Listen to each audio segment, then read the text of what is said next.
Hi అండి.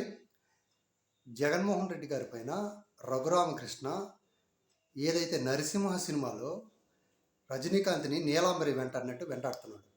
ఎలా అంటే జగన్మోహన్ రెడ్డి గారి పైన గతంలో కూడా సరే ఆయన బెయిల్ రద్దు కావాలని హైకోర్టులో వేశారు. తర్వాత మళ్ళీ సుప్రీంకోర్టులో వేశారు.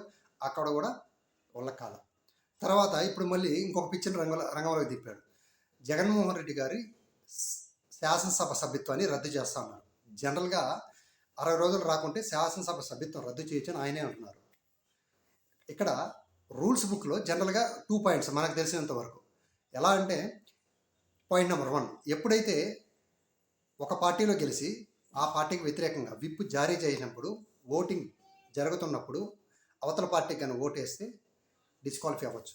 రెండోది అతని మీద 2.5 year ఏదైనా బలమైన కేసులు ఉన్నప్పుడు కానీ లేదంటే రూల్స్కి ఎగనిస్ట్గా శాసనసభలో ప్రవర్తించినప్పుడు కానీ విశేషమైన అధికారాలు ఉంటాయి, చేయొచ్చు.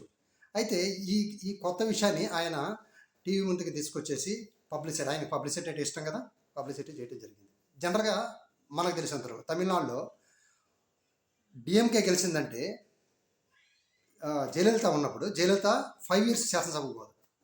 ఒకవేళ అన్నా డిఎంకే గెలిచిందంటే కరుణానిధి 5 years పోడు మనం చూసేంతవరకు.